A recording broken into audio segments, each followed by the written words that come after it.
Hi guys, my name is Tanya and this is my 2016 year in books. I read 34 books in the year of 2016 and I think my original target was 50, but I changed that down to 30 very early on in the year. These 34 books total up to 10,265 pages, which averages out at about 28 pages a day, which I'm sort of okay with considering that some days all the reading that I manage to do is maybe on my break at work for about 10 minutes. I think this has shown me that maybe it would be good to schedule myself some actual reading time, because I think at the beginning of the year I did have some crazy idea about me reading 50 pages a day or something like that. So it would be nice to hit maybe 40 or something this year. 40 pages a day, that would be nice. The shortest book that I read was Winter's Snow by Carrie Hope Fletcher, which is a teeny weeny 41-page novella accompanying the main book that Carrie released this year, which was On the Other Side. And I only actually included this in my overall count because by the time I read it I had already hit my 30 book goal, so anything above that was extra anyway. And the longest book that I read was Lady Midnight by Cassandra Clare, which totaled up to about 698 pages long. And I was surprised by this one, firstly because I find the Shadowhunters books so easy to read that it doesn't feel like 698 pages. And secondly because I think I spent the whole year in the mindset that I was still reading more adult fiction than I thought I was. I was mainly reading YA and graphic novels. And in my head I would have thought that my longest book would have been something a little more serious than the Shadowhunters. By genre, I read 11 graphic novels slash comic bind-ups with series featuring the Lumberjanes, Wonder Woman, Miss Marvel and Giant Days, which I all enjoyed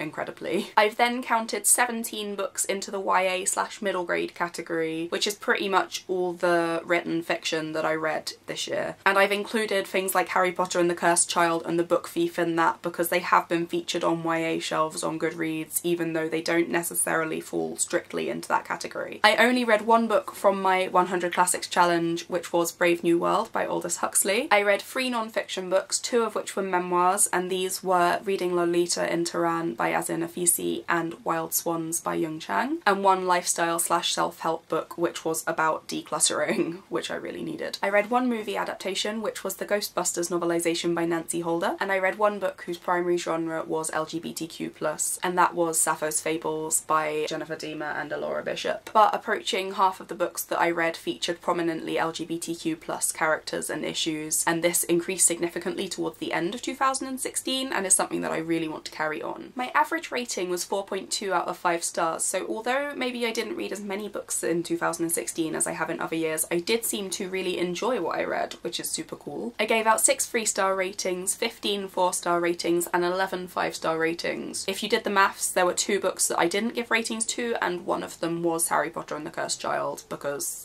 I don't have a clue what to do with that. The overall most highly rated book that I read in 2016 was A Court of Mist and Fury by Sarah J Maas, which clocks in at 4.74 as its average rating on Goodreads, and nobody is surprised by that. The most popular book that I read was The Book Thief by Markus Zusak, which was apparently read by 2,007,780 other people, but I have no idea if that was in 2016 alone or overall across the entire span of its time on Goodreads. But that makes me happy, this is such a good book.